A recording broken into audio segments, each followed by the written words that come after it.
ਸੋ ਸਵਾਗਤ ਕਰਦੇ ਹਾਂ ਜੀ ਇੱਕ ਵਾਰ ਫਿਰ ਆਪ ਸਭ ਦਾ ਅੱਜ ਦੇ ਰਿਲੀਜੀਅਸ ਸੈਗਮੈਂਟ ਵਿੱਚ। ਕਿਸੇ ਵੀ ਸਮਾਜ ਦਾ ਸਹੀ ਨਿਰਮਾਣ ਕਰਨਾ ਹੋਏ ਤਾਂ ਕਿਹਾ ਜਾਂਦਾ ਹੈ ਕਿ ਇੱਕ ਮਾਂ ਜੋ ਹੈ ਇੱਕ ਪਰਿਵਾਰ ਦੇ ਵਿੱਚ ਜੇਕਰ ਉਹ ਸਟਰੋਂਗ ਹੋਵੇ ਤਾਂ ਚੰਗੇ ਤਰੀਕੇ ਨਾਲ ਬੱਚੇ ਦੀ ਪਰਵਰਿਸ਼ ਹੋ ਸਕਦੀ ਹੈ ਤੇ ਉਸ ਤੋਂ ਬਾਅਦ ਆਟੋਮੈਟਿਕਲੀ ਜੇਕਰ ਘਰ ਦੇ ਵਿੱਚ ਇੱਕ ਸਟਰੈਂਥ ਹੋਏਗੀ ਤਾਂ ਉਹ ਸਮਾਜ ਵਿੱਚ ਵੀ ਸਾਨੂੰ ਵੇਖਣ ਨੂੰ ਮਿਲੇਗੀ। ਪਿਛਲੇ ਹਫਤੇ ਜੋ ਅਸੀਂ ਗੱਲਬਾਤ ਕਰ ਰਹੇ ਸੀ ਇसी ਦੇ ਆਧਾਰ ਦੇ ਉੱਤੇ ਪ੍ਰੋਗਰਾਮ ਦੀ ਸਮਾਪਤੀ ਕੀਤੀ ਗਈ ਸੀ ਕਿ ਇੱਕ ਮਾਂ ਜੋ ਹੈ ਉਸ ਦਾ ਕੀ ਰੋਲ ਹੋਣਾ ਚਾਹੀਦਾ ਹੈ ਤੇ ਜਿਹੜੀ ਭਗਵਤ ਪੁਰਾਣ ਦੇ ਵਿੱਚੋਂ ਕਥਾ ਸੁਣਾ ਰਹੇ ਸਨ ਰਜਨੀ ਜੀ, ਉਸ ਵਿੱਚ ਇਹਨਾਂ ਨੇ ਦੱਸਿਆ ਸੀ ਕਿ ਇੱਕ ਰਾਣੀ ਸੀ ਸੁਨੀਤੀ ਜਿਸਨੇ ਕਿ ਇੰਨੇ ਚੰਗੇ ਸੰਸਕਾਰ ਉਸਨੂੰ ਆਪਣੀ ਮਾਂ ਕੋਲੋਂ ਮਿਲੇ ਸੀ, ਆਪਣੇ ਪਰਿਵਾਰ ਤੋਂ ਮਿਲੇ ਸੀ ਕਿ ਉਹੀ ਚੀਜ਼ ਉਹ ਆਪਣੇ ਬੱਚੇ ਵਿੱਚ ਵੀ ਗ੍ਰਹਿਣ ਕਰਾ ਰਹੇ ਸਨ। ਅੱਜ ਜੋ ਇੱਕ ਡਿਸਕਨੈਕਸ਼ਨ ਦੇਖਿਆ ਜਾ ਰਿਹਾ ਹੈ ਕਿਵੇਂ ਉਸ ਦੇ ਉੱਤੇ ਸਾਨੂੰ ਕੰਮ ਕਰਨ ਦੀ ਲੋੜ ਹੈ ਪਰਿਵਾਰਕ ਤੌਰ ਦੇ ਉੱਤੇ, ਸਮਾਜਿਕ ਤੌਰ ਦੇ ਉੱਤੇ, ਇਸ ਬਾਰੇ ਅਸੀਂ ਅੱਜ ਮੁੜ ਤੋਂ ਤੁਹਾਨੂੰ ਜੋੜਾਂਗੇ ਨਾਲ ਤੇ ਫਿਰ ਅੱਗੇ ਜੋ ਗੱਲਬਾਤ ਹੁੰਦੀ ਹੈ ਰਾਣੀ ਸੁਨੀਤੀ ਅਤੇ ਦੂਸਰੀ ਰਾਣੀ ਜਿਸ ਦਾ ਕਿ ਰਾਜੇ ਨਾਲ ਵਿਆਹ ਹੋ ਜਾਂਦਾ ਹੈ ਕੀ ਕੁਝ ਹੁੰਦਾ ਹੈ ਉਸ ਦੇ ਵਿੱਚ ਮੁੜ ਤੋਂ ਤੁਹਾਨੂੰ जोड़ते हैं रजनी शर्मा जी नाल। Once again ji welcome back to the program. Thank you. So last time जहाँ पे हमने छोड़ा था कि आप बात कर रहे थे कि वो डिस्कनेक्शन जो है वो उसको ख़त्म करने की ज़रूरत है। समाज की आपने बात की थी कि पहले ऐसे सारा ही कलयुग की हम बात कर रहे थे पर कलयुग तो जी पहले भी था। जब हम देखते हैं कि हमारे गुरु पीर पैगंबर जो समय था उनका भी विरोध हुआ, उस समय भी ये बातें होती थी पर आज शायद मैग्नीट्यूड बढ़ चुका है क्योंकि आबादी बढ़ गई, मीडिया में हर चीज़ जल्दी से आ जाती है। सो व्यक्ति की सोच तो वही है शायद जो उस समय थी वो भी आज है। हर एक व्यक्ति के अंदर जैसे उसको संस्कार मिलते हैं वैसे वो आगे बढ़ता है या पीछे को जाता है। तो उसके बारे में आप बताइए कि आप एक माँ भी हैं, आप समाज में एज अ वॉलंटियर भी काम करते हैं, कम्युनिटी एक्टिविस्ट भी हैं, तो एक लेडी का जो रोल होना चाहिए उसके बारे में थोड़ा सा जिक्र करें कि आप क्या देख रहे हैं समाज में, कहाँ वो डिस्कनेक्शन आ रहा है परिवारों में जो आज प्रॉब्लम्स बढ़ रही हैं, बच्चों के साथ वो रिश्तों में वो इतनी स्ट्रेंथ नहीं रही है, हस्बैंड वाइफ के रिश्ते उसके बाद सास नूह का ये तो शुरू से ही चलता, सास और बहू का जो रिश्ता है, तो ये सारी चीज़ें जो है आप उसको किस नज़रिए से देखते हैं, कहाँ पे कुछ काम करने की ज़रूरत है? जी हरप्रीत जी, ये तो ऐसा प्रश्न है ना कि सदा से चलता आया है हर समाज में। राइट। लेकिन कभी कभी हमें जो इतना भयावह दृश्य दिखता है आज का और हम समझते हैं ऐसा पहले नहीं था। राइट। तो आप ये देखें कि महाभारत का युद्ध 5000 साल पहले हुआ था। राइट। तो उस वक्त भी वो सिचुएशंस डेवलप हुई थी जो एक किसी भी समाज को एक युद्ध के कगार पे लाके खड़ा कर देती है। तो नेचुरली उस तरह के स्ट्रेसेस और उस तरह की एंजाइटी, उस तरह का आपस के रिश्तों में टकराव जी हुआ होगा। लेकिन क्यों आज ये इतना ज्यादा हमको दिखाई देता है कि हमको चिंता करने की जरूरत हो जाती है? राइट। उसकी वजह ये है कि एक मनुष्य के हाथों की शक्ति बहुत बढ़ गई है, शक्ति विध्वंस की। आप देखें कि इस वक्त हमारे पास पूरी पृथ्वी पर जितना भी कहना चाहिए हथियार और सामान है उससे इस पृथ्वी को कम से कम 24 बार पूरे तरीके से नष्ट किया जा सकता है। राइट। जो परमाणु शक्तियां और इस तरह की हैं। तो ये जो शक्ति का बढ़ना है गलत हाथों में। राइट। जिस वक्त किसी भी नया आविष्कार होता है, जब जिस वक्त परमाणु की ही बात हम करें तो जिस वक्त उसका शांति के लिए उसके क्रिएटिव सृजनात्मक जो उसकी कहना चाहिए कि उस तरह से जो उसका प्रयोग होता है जिससे कि समाज का में हम उन्नति देखते हैं, और जिस वक्त वही शक्ति गलत हाथों में आ जाती है, अहंकार से भरे हुए मनों में आ जाती है, द्वेष और जो बढ़ जाते हैं उससे फिर वो विध्वंसात्मक शक्तियां जो हैं वो गलत हाथों में चली गई। ठीक। आज आप देखें कि जब हम महाभारत की बात करते हैं, भागवत पुराण की बात करते हैं, ऋषियों के पास शस्त्र होते थे, ब्रह्मास्त्र तक उनके पास होते थे, लेकिन उनके हृदय में जो है वो एक इतना भारी विवेक रहता था। क्योंकि उसकी वजह क्या है कि जो साधन, जो चीजें हमको इस तरफ को लेके जाएंगी हमने अपनी दौड़ बिल्कुल बाहर कर दी। कोई भी समाज अगर उसमें इंद्रियों की बहुर्मुखता है तो मानसिक कलेश बढ़ेगा ही। This is science of the soul. Right. आपकी जितनी सेंसेस बिविल्डर्ड होंगी वो उतना ज्यादा मन की शांति खत्म होती चली जाएगी। राइट। ये जो सत्य है, ये जो साइंस का फैक्ट है, ये भगवत गीता में हमें भगवान ने बहुत अच्छे तरीके से एक्सप्लेन किया। जी। आज हमारी सारी इंद्रियों की दौड़ बाहर है। हर वक्त हमारी आंखें बाहर कुछ ना कुछ देखना चाहती हैं। जी all the time we don't give us a time.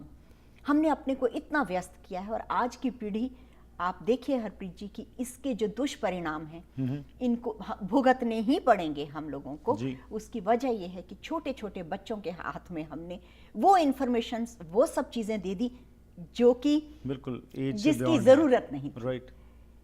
वो बच्चे जो हैं आज बड़े इंटेलेक्चुअल क्वेश्चंस That पूछते हैं, innocence बड़ी बड़ी is lost. बातें Innocence is पूछते हैं। lost. जी। Absolutely. लेकिन बच्चों बड़ी जल्दी शांत भी हो जाते हैं। राइट। तो अगर ये शुरू से छोटे छोटे बच्चों को ये अच्छे संस्कार दिए जाएं, जैसे कि आपने कहा माताएं जो हैं वो बैठ के उनको अच्छी शिक्षा दें घरों में। और मुझे ऐसा लगता है कि हम किसी को भी जरूरत नहीं है कि बहुत ज्यादा हम सोचें कि हमें कोई समाज में सुधार करना है। हम केवल जितना हमारे परिधि में है, जितना हमारे दायरे में है, हम केवल उतने तक ही अपने कर्तव्यों को समझ के करें। तो मैं समझती हूँ कि ये जो है परिवर्तन आएगा, क्योंकि शांत मन जो है जी, शांत मन ही के अंदर सृजन होता है। जो अशांत मन है वहां से केवल कलह, द्वेष, अहंकार यही उपजते हैं। लेकिन हमारा जो जितने उपराले हैं, जो हमने चीजें इकट्ठी की हैं, वो सब इस तरह की हैं कि मिलके मन को अशांत करें।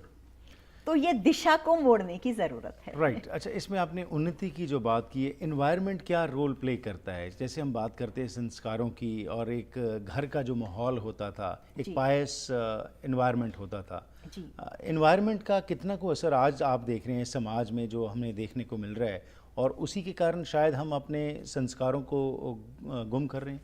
हरप्रीत जी, जो सबसे बड़ी बात मुझे ऐसा लगता है कि हम लोगों ने जो अपनी प्रसन्नता, खुशी और शांति के मापदंड बदल दिए। आज हम जो शांति और खुशी की जो वैल्यू है, हमने उसको जोड़ दिया मटेरियल सक्सेस के साथ। जी। कि अगर पैसा है तो ही सुख है, बड़ी कार है तो ही हम धनी हैं, बड़ा मकान है, ये सारी चीजें हमारे अहंकार को जो है बढ़ाती हैं। लेकिन उनको पाने में जो जद्दोजहद है, उसमें हम अपनी मानसिक शांति कैसे खो बैठते हैं। जी। तो ये एक जो है नजर डालने की जरूरत है कि जो जरिया है सक्सेस का, वो स्टैंडर्ड मापदंड क्या होना चाहिए? मापदंड होना चाहिए how contented, how happy, how peaceful we are, not how big house we have, what kind of car accumulations you have, right? accumulation we have. तो ये जो मापदंड हैं सोसाइटी के, ये माँ बाप को बदलने पड़ेंगे। आज जिस वक्त बच्चा आके जिद करेगा कि फला बच्चे के पास ये है और मुझे भी वही चाहिए, तो उस वक्त माँ का कर्तव्य है उसे समझाए कि वो होना इज नॉट एवरीथिंग। एब्सोल्यूट। पर वो माँ तभी एक स्टैंड ले सकेगी अगर उसमें स्वयं में ये बिल्कुल एब्सोल्युटली स्वयं वो आप भी इसको फॉलो कर रहे होंगे। जी जी। और जो सबसे बड़ी बात तो ये है कि हर व्यक्ति का जो उत्तरदायित्व है वो अपने प्रति है। राइट। हम सभी को अपने every night we need to do a sort of a little self analysis, a little self contemplation, see which direction our mind is going. Right. क्योंकि ये जितना संसार फैला हुआ है, शांत अशांत, भाग दौड़, ये सब हमारे मन के खेल हैं। हम बाहर की भाग दौड़ हमें दिखती है, हमें अपने मन की आपाधापी कई बार नहीं दिखती है। तो जो हमारी जरूरत है वो every person is sort of liable, responsible towards themselves, कि हम थोड़ा सा अपने ऊपर कॉन्टेम्पलेट करें। Right. Thank you ji. Coming back उस कथा की तरफ आते हुए, क्योंकि अगेन ऐसे जब भी हम बात करते हैं तो we try to relate with our day to day life. तो अब रानी सुनीति के पास जब वो बच्चा आता है और उसको बजाय ये कि उसको गुस्सा हो या आप क्रोध प्रकट करें, वो कैसे उसके साथ डील करते हैं? जी, उन्होंने देखिए, एक तो बच्चे के अंदर संस्कार थे, उन्होंने अपनी विमाता के खिलाफ, स्टेप मॉम के खिलाफ कुछ भी नहीं बोला, वो केवल रोता रहा और वो दासियों ने उनको बताया कि क्या हुआ। दूसरा, जब उनको पता चला तो उनको भी बहुत दुख हुआ, सुनीति को हृदय उनका दुख से भर गया कि पहले मेरे पति से मुझे इस तरह का जो है वो व्यवहार मिला, अवहेलना का, और अब मेरे बेटे के साथ भी वही हो रहा है। तो लेकिन उन्होंने, उनकी हृदय उनका भर आया, आंखों उनकी आंसुओं से भीग गई, लेकिन उन्होंने अपने मन को संयत किया और बच्चे के सामने उस सुरुचि के प्रति कोई अपशब्द नहीं कहे। ठीक है। उल्टा बच्चे को ये कहा कि देखो, बेशक तुम्हारी जो स्टेप मदर हैं उन्होंने तुम्हारा अपमान किया है, लेकिन उन्होंने बात बहुत पते की कही है। उन्होंने तुमसे कहा कि भगवान नारायण के पास जाओ और उनका तुम ध्यान करो जी। और फिर तुम्हें वरदान मिलेगा तो तुम उनके गर्भ से जन्म लो। वो वरदान की बात तो अलग है, लेकिन तुम भगवान की ही शरण में जाओ, क्योंकि ये तुम्हारे पिता हैं, पर असली में वो परम पिता परमात्मा हैं। ठीक। वो तुम्हें अपनी शरण में लेंगे, वो तुम्हें अपनी गोद में लेंगे, और एक बार अगर उन्होंने तुम्हें आश्रय दिया तो तुम उस पद पे स्थित हो जाओगे जहां कोई भी तुम्हें छू नहीं पाएगा। कितनी ऊंची सोच थी कि उस नेगेटिव को भी किस तरीके से पॉजिटिव को लेके तौर में उसको कन्वर्ट करके वो बच्चे में एक स्ट्रेंथ जो है वो डाल रहे हैं एक अच्छे तरफ चलने की। इसके बारे में और जानकारी लेते हैं इस छोटी सी ब्रेक के बाद। जी। ਘਰ ਇੱਕ ਐਸੀ ਥਾਂ ਹੁੰਦੀ ਹੈ ਜਿੱਥੇ ਹਰ ਕੋਈ ਆਪਣੀ ਨਿੱਜੀ ਜ਼ਿੰਦਗੀ ਦੇ ਸੁਨਹਿਰੀ ਪਲ ਯਾਦ ਰੱਖਦਾ ਹੈ। ਉਹ ਜਗ੍ਹਾ ਜਿੱਥੇ ਉਹ ਰਹਿੰਦਾ ਹੈ ਤੇ ਪਿਆਰ ਭਰਿਆ ਜੀਵਨ ਬਤੀਤ ਕਰਦਾ ਹੈ। ਇਹ ਗੱਲਾਂ ਤਾਂ ਹੀ ਪੂਰੀਆਂ ਹੁੰਦੀਆਂ ਨੇ ਜਦ ਕਿਸੇ ਜਗ੍ਹਾ ਨੂੰ ਸਜੇ ਹੋਏ ਘਰ 'ਚ ਬਦਲਿਆ ਜਾਵੇ। ਨਵੇਂ ਘਰਾਂ ਨੂੰ ਫਰੇਮਿੰਗ ਤੋਂ ਲੈ ਕੇ ਫਿਨਿਸ਼ਿੰਗ ਤੱਕ, ਡ੍ਰੇਪਰੀ, ਪੇਂਟਿੰਗਸ ਤੋਂ ਲੈ ਕੇ ਡੈਕੋਰੇਸ਼ਨ ਐਸੈਸਰੀਜ਼ ਤੱਕ ਤੁਸੀਂ SK ਹੋਮ ਡਿਜ਼ਾਈਨਸ ਦੀਆਂ ਪ੍ਰੋਫੈਸ਼ਨਲ ਸਰਵਿਸਿਜ਼ ਲੈ ਕੇ ਆਪਣੇ ਸੁਪਨਿਆਂ ਦੇ ਘਰ ਨੂੰ ਹਕੀਕਤ 'ਚ ਬਦਲ ਸਕਦੇ ਹੋ। ਕੰਟੈਕਟ ਕਰੋ ਸੰਦੀਪ ਕੌਰ 6048259295।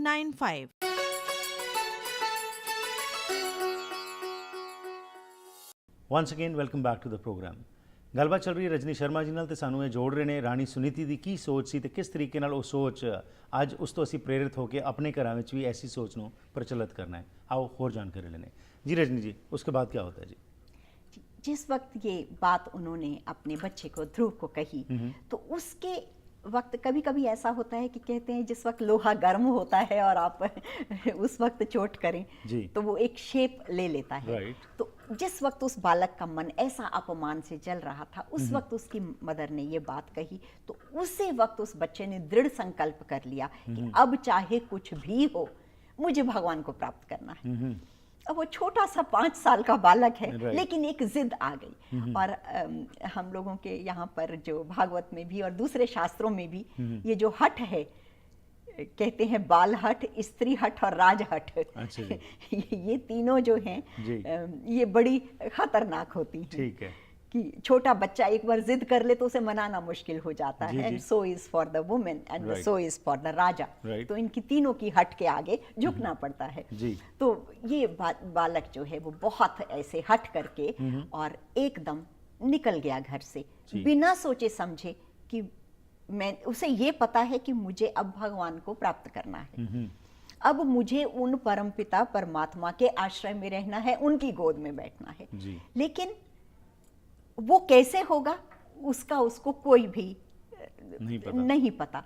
लेकिन वो अपनी धुन में अपने घर से निकला, अपने राज्य से निकला और सीधा चलता गया जहां तक उसे समझ में आया। अब इस तरह का जो दृढ़ संकल्प का बालक है, जब इस तरह की उसका संकल्प फैला, जिसको कहना चाहिए एनवायरनमेंट में, तो ये बात तीनों लोकों में घूमते हुए हमारे ऋषि नारद जी, वो उनको ये बात पता चली तो वो बच्चे के पास आई और फिर उन्होंने उसको समझाने बुझाने की कोशिश की। उन्होंने कहा कि देखो बेटा, तुम अभी बहुत छोटे हो और परमात्मा को पाना, आपको पता है कि कितने ऋषि मुनि कितने जन्मों तक कितनी बड़ी बड़ी तपश्चर्या करते हैं, कितने नियम संयम सब करते हैं, तो उसके बाद भगवान की प्राप्ति होती है। आप अभी बहुत छोटे हो। और फिर उसको प्यार से समझाया कि देखो ये मान अपमान है, सुख दुख है, मान अपमान है, ये आते ही हैं। जो समझदार मनुष्य है उसको चाहिए कि अपने विवेक से, अपनी समझदारी से, बुद्धि से अपने मन को शांत रखे। और इस तरह से जब तुम थोड़े बड़े हो जाओगे फिर तुम इस तरफ आना। लेकिन बच्चे ने उनको, नारद ऋषि को जवाब दिया। उन्होंने कहा मुझे मालूम नहीं मैं क्या करूं, लेकिन मुझे एक बात मालूम है कि वो जो मेरी स्टेप मदर हैं सुरुचि, उनके वो अपमानजनक शब्द मेरे हृदय से नहीं निकल रहे और वो मुझे ऑल द टाइम सोते बैठते उठते जागते बस वही बातें मुझे सुनाई देती हैं और मुझे अब केवल वही करना है जो मेरी माता ने मुझे कहा, क्योंकि वही केवल एक ऐसी चीज है जो मुझे शांति देगी। बच्चे का ऐसा हठ देख के नारद जी भी थोड़ा सा हैरान हुए। उन्होंने कहा क्षत्रिय बालक है, ये राजा का बेटा है, और मान भंग का ऐसा इसके मन में ऐसी सोच। तो उन्होंने कहा कि ठीक है। तो उनके दिल में उस बालक के प्रति बड़ी करुणा आई और उन्होंने कहा कि okay, I am going to help him. तो उन्होंने कहा कि तुम ऐसा करो, यमुना नदी के तट पे चले जाओ, वहाँ पर एक बहुत सुंदर जगह है मधुवन, वहाँ जाकर तुम बैठ के भगवान का भजन करो। लेकिन साथ ही नारद जी के मन में आया, ये इतना छोटा बालक है, इसको मैं क्या समझाऊं कि व्हाट ही शुड डू, इसको तो कुछ पता ही नहीं है। तो उन्होंने कहा कि इस बच्चे को हम कोई सरल से सरल उपाय बताएंगे। तो उन्होंने क्या किया कि भगवान का शास्त्रों के अनुसार जो निर्गुण भगवान है वो सगुण होके जब सामने आते हैं तो उनका एक ऑथेंटिक रूप है जिसका वर्णन शास्त्रों में है जी। तो उन्होंने उस रूप का वर्णन उस बच्चे को किया। क्योंकि छोटा बच्चा भी उसकी इमेजिनेशन होती है। जी। हम यहाँ देखते हैं कार्टून वर्ल्ड पूरा भरा हुआ है और दूसरी सारी चीजें, तो बच्चों की इमेजिनेशन बड़ी स्ट्रांग होती है। तो उन्होंने नारद ऋषि ने बड़ा सुंदर वो भगवान के रूप का वर्णन किया। उन्होंने कहा कि देखो जैसे मेघ होते हैं, बादल, बरसात से भरे हुए बादल, ऐसा सुंदर रंग है उनका, और भगवान देखने में बहुत सुंदर हैं और उनके मुंह में, उनके नेत्रों में हमेशा प्रसन्नता रहती है। 4 भुजाएं हैं उनके, शंख चक्र गदा पद्म ऐसे उन्होंने पकड़े हुए हैं। सुंदर कौस्तुभ मणि धारण की हुई है, बहुत रेशमी पीताम्बर पहना हुआ है और उनके सर पे मुकुट है और कानों में ऐसे कुंडल हैं, ऐसे बहुत खूबसूरत उसका रूप का वर्णन किया। And now the kid is imagining all that. तो उसने उस सुंदर रूप को जो उसने अपने मन में बनाया था, अपने हृदय में उसको धारण किया। ठीक। तब उसने उन्होंने कहा कि तुम ऐसा करो, अब जाके बैठ जाओ, अपने मन में एकाग्रता से इस रूप का ध्यान करो और मैं तुम्हें एक मंत्र बताता हूँ जी। It's very secret but very simple.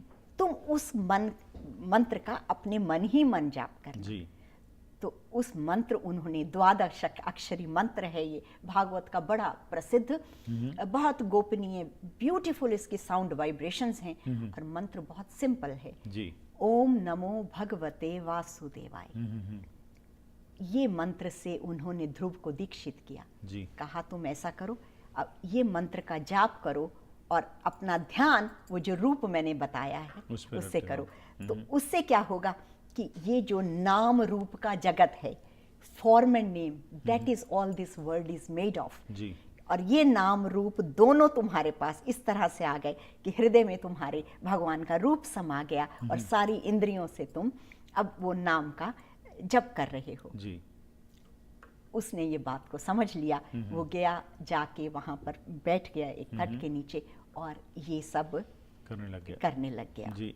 लेकिन करते करते उनका हृदय जो है वो इतना ज्यादा स्थिर, एकाग्रता सधने लगी कि उनको अपने शरीर का जैसे ध्यान नहीं रहा, भूख का, प्यास का, कब खाना है कब नहीं खाना। He is so much absorbed, his mind is very much absorbed. और जब ये बात फैली उनके इस तरह के तप की, उनका मन तो एकाग्रता से है, प्रसन्नता से भरा हुआ है, इंद्रियां उसमें लगी हुई हैं, तो उन्हें भूख का ध्यान नहीं रहा। लेकिन लोग सोच रहे हैं कि भूखे प्यासे तप कर रहे हैं। तो ऋषि मुनि जो थे वो भी हैरान हुए कि ऐसा कठोर तप तो हम भी नहीं कर पाते हैं, लेकिन बच्चे के लिए बड़ा सरल है। क्यों?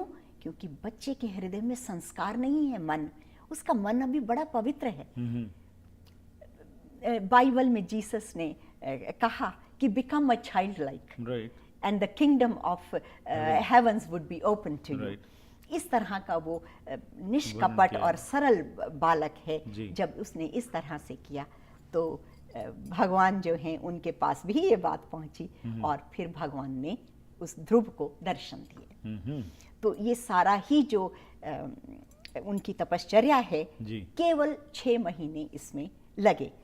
ऐसा भागवत पुराण कहता है। लेकिन हमको ऐसा लगता है हरप्रीत जी, जब इतना निष्कपट, इतना सरल हृदय हो बच्चे का, तो उस प्रार्थना की पुकार में उतना वक्त भी नहीं लगता है। लेकिन पुराण कहता है कि 6 महीने में ही ऐसा हुआ कि भगवान नारायण जो हैं उन्होंने ये सोचा कि मैं अब इस बच्चे को दर्शन दूं और इससे पूछूं कि तेरा संकल्प क्या है।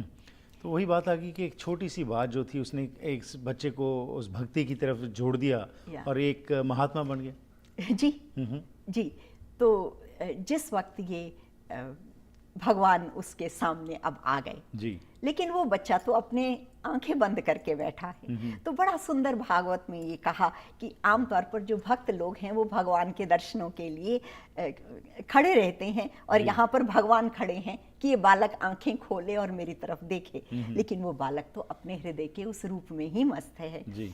तो उस वक्त भगवान ने ऐसा किया कि अचानक उसके हृदय से वो रूप गायब हो गया। वो जो मूर्ति थी उसके अंदर वो बिल्कुल विलीन हो गई। तो ये जो देख के उससे उसकी जो है ध्यान भंग हुआ। उसने कहा ये क्या हुआ, और उसकी आंखें खुल गईं जी। ध्रुव की। जब उसकी आंखें खुली तो उसने सामने देखा कि जो जिस रूप को वो अपने मन में ध्यान सोच रहा लगा, है वो तो सामने उसके पास साकार रूप में है। और लेकिन अब ध्रुव जो हैं वो बैठ के और उनको देख रहे हैं और समझ नहीं पा रहे कि मैं क्या कहूँ क्या करूँ, और इतना प्रेम उनके मन में उमड़ रहा है और इतना अच्छा लगा क्योंकि वो भगवान का वो रूप बड़ा अद्भुत है। तो वो देख के उनको समझ में नहीं आया कि मैं क्या बोलूं। कुछ बोलना चाहते हैं लेकिन उनके मुंह से शब्द ही नहीं निकले। लेकिन अंदर से उनका मन हो रहा है कि this is so beautiful, it's so amazing, I want to praise him. मैं भगवान की कोई स्तुति करूं पर कैसे करूं जी। भगवान उसकी बात को समझ के उन्होंने अपना जो शंख था उससे, पुराण में कहा कि उसके गाल को छुआ और उससे एकदम उनके अंदर जैसे सरस्वती जागृत हो गई और ध्रुव ने बहुत सुंदर भगवान की स्तुति करी। 12 वर्सेस हैं हरप्रीत जी इसके। अच्छा जी। और ध्रुव स्तुति के नाम से ये बड़ा प्रसिद्ध है और जो भी भक्त हैं वो ध्रुव की इस स्तुति को आज भी याद करके भगवान को प्रसन्न करते हैं, उस स्रोत से उसका चिंतन करते हैं। सो इस सारी कथा का अगर हम निचोड़ निकालें तो वही है कि एक छोटी सी बात जो थी उसके कारण एक छोटा सा बच्चा जो है उसमें वो भगवान की वो प्राप्ति कर गया क्योंकि वो उस तरफ चल पड़ा था और उसके मन में एक एकदम स्ट्रॉन्ग उसकी डिटर्मिनेशन थी कि मैं ये करना चाहता हूँ। जी हरप्रीत जी, एक बात हमें हमेशा ये याद रखनी चाहिए कि जो सत्य संकल्प है जी, ध्रुव जो है, ध्रुव का अर्थ होता है the one which can not be moved. Right. तो नॉर्थ स्टार जो जी, है ध्रुव तारा, उसको हम ध्रुव तारा कहते हैं।